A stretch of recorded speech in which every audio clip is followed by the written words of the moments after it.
Сьогодні у нас на огляді штурмова гвинтівка, яка використовується суто у морській піхоті, і хлопці зараз боронять у Констасі саме ось такими гвинтівками. І сьогодні ми розповімо, чим вона відрізняється саме від гвинтівки М5, коли ми робили огляд. То поїхали!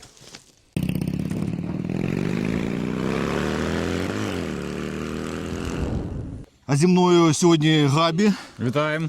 Він, до речі, і робив огляд на гвинтівку М5, але ми зараз у гостях у морської піхоти і каже, що тепер це інша зовсім гвинтівка. Чому, то розкажи нам.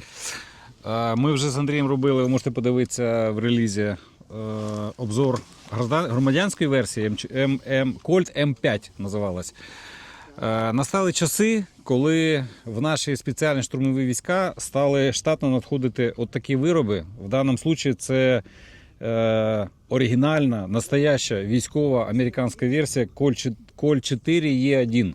Це зброя, яка нарешті надійшла на заміну славнозвісного автомата Калашникова, який радянська пропаганда приписала, що він найкращий в світі, там такі чудодійні йому якості там приписуються. Але люди, які працювали з такими виробами, вони розуміють, що то все не зовсім так. М4Е1 – це зброя, яка стоїть на озброєнні не тільки Америки, Збройних сил Америки, Канади, Австралії, Нової Зеландії, всіх стран НАТО, всього цивілізованого світу. Це дуже високоточна, це дуже технологічна, це дуже ергономічна, це дуже правильна зброя. Вона чим відрізняється від автомата Калашникова? По-перше, дуже кучна і дуже влучно вона в режимі автоматичного вогня. Тобто, коли мішень знаходиться там, стрілковий бій, він ведеться десь там 100-150 метрів і ближче. Тобто він не ведеться там 500-600 і так далі, такі реалії. На такій відстані, якщо ви в режимі автоматичного вогня намагаєтесь влучити у противника, 7-8 із 10 випущених куль, вони втрапляють в ціль. Це дуже високий показник. Це витвір мистецтва. Так. В нашому випадку це штатна зброя морської піхоти України. Саме цей зразок, він обладнаний ще прицелом 3G-Con. Хто цікавиться зброєю, хто слідкує за розвитком зброї, 3G-Con – це ікона. Це просто є там приціли, добрі приціли, гарні приціли, лучші приціли, а є ще 3G-Con. Він стоїть трошечки особняком. Це військова версія, яка не продається на громадянському ринку, тобто вона недоступна мисливцям, злочинцям і всім іншим. Це суто військовий варіант. Але можна її купити, і всі питають, скільки коштує воно. Ось така модель коштує приблизно $4,5 тисячі. От бачите, тут коліматор стоїть, приціл. І в чому гарно, я коли перший раз взяв, мені дали подивитися, і я такий раз говорю, а чого батарейку не виключаєте? А він каже, тут не треба батарейка. От бачите, от такий накоплювач світла. І не треба батарейки, постійно тут красненька точка і стріляємо. Да, вона чітко пристріляна на 100-150 метрів, там, в залежності від того, як стрілок з досвіду ведення бойових дій. Немає значення вдень, вночі, вона мітко світиться. Світонакопичувальна трубка, вона від сонця заряджає.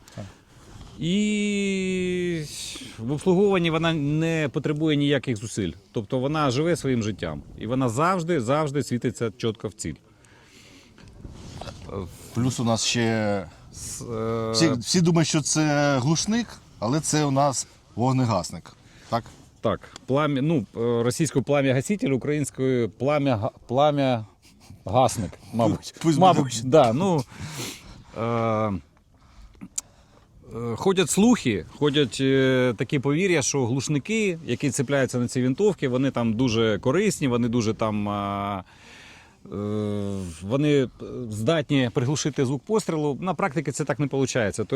Тобто якісний гарний глушник, його використовують тільки спецпідрозділи, він працює лічені постріли.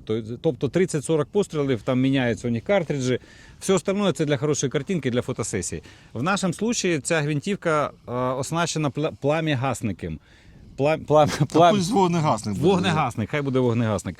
Він повністю тушить полум'я від постріла, він маскує бійця. Тобто, якщо навіть з дрона намагаються знайти місце, звідки ведеться вогонь, знайти нашого бійця, з винтовки, яка оснащена таким девайсом, це зробити на порядок складніше. Це дуже корисна річ. Да. Але воно теж глушить десь відсотків на 50, не сильно. І плюс в нього чого, що він дешевий. Десь такий вогнегасник, він коштує десь 5 тисяч гривень приблизно. Ну, плюс-мінус так.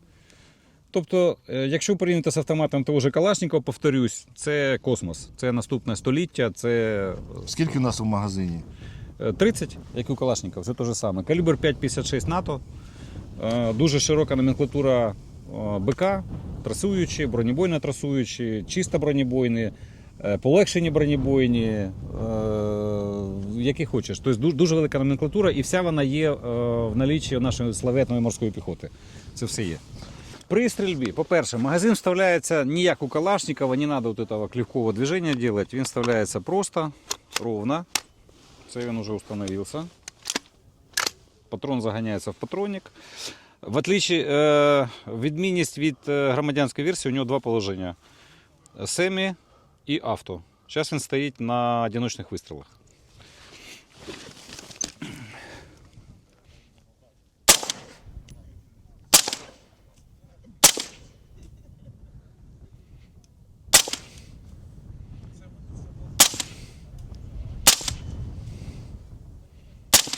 Ну і чим відрізняється ця зброя, як ми казали, автоматичним режимом. То зараз ми протестуємо.